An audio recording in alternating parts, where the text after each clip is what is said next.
Data movement planning is what we're going to discuss in this video, and it's going to be short, but just make sure that you understand the concept that's being conveyed here, because you will be asked this in a number of different forms on the exam. So first of all, what is data movement? Well, this is pretty straightforward, right? It's the process of obtaining the desired data from the source and moving it, or what we might be called pumping it or loading it into the data warehouse. You hear a lot of different terms there. You'll also hear this whole process referred to as ETL, extraction, transformation, and loading. But it's just the process of moving the data from where we want it into the data warehouse where we want it there. Now, there are two types of data movement. I've already mentioned these in the course, and I'm going to say them one more time here.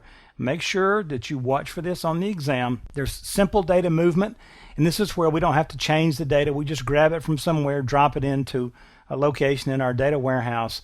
And a simple data movement requires no data modifications, and we can use the SQL Server import export wizard for these. And so watch for that little stipulation on the exam. Complex data movement is when we do need to transform the data during the move, and as a result, that means we have to use SQL Server integration services, and the way we do that here is by using SQL data tools. The bottom line is, if it's complex, it means it has to be transformed. That means we have to use SQL data tools and integration services to make that happen. Now, let me show you a couple of scenarios. There are as many different ways to do data warehousing as there are data warehouses. And it's always fascinating to look at how someone has built theirs and how it's running, because you always get ideas and you're standing there thinking, wow, man, I should have done that. I think I'll do that.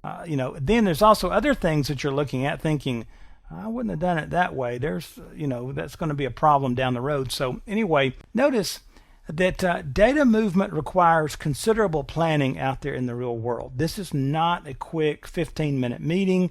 Data movement is, first of all, we've got to make sure we're getting the right data. Moving it can get complex. We have to do lookups to make sure we have the right data, on and on and on. There's lots of things to consider here. And so let me give you a couple of examples. You may have data out there in multiple data sources. These could be SQL Server. They could be all kinds of other sources. And you want to get them into a staging table. And it's somewhat complex. And so first thing we're going to do is just grab all of our data, bring it into our staging table, and then from there, once we've got it manipulated, we'll move it into our data warehouse. And there could be 2 or 3 steps of staging tables, depending on where you're getting your data from, what kind of modifications are necessary, and so forth. And notice you can do transformations on each one of these loads into the staging table, and then do more translations and conversions going into the data warehouse. So as you can see, this could get pretty involved. And then there's the situation where you have your data out there in sources. You just bring them into the data warehouse, and you can take care of all your transformations as the data is loaded into the data warehouse. So in the real world and on the exam, you may see these scenarios. Just understand we're talking about, obviously here, complex data imports or complex data movement.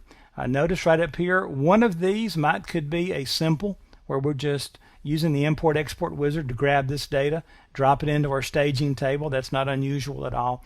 But a lot goes into data movement planning, but just make sure you understand the difference between simple and complex, and just this whole kind of genre, this whole big world universe of data movement, and what all can be involved here. And you should be able to pick your way through the questions on the exam just fine.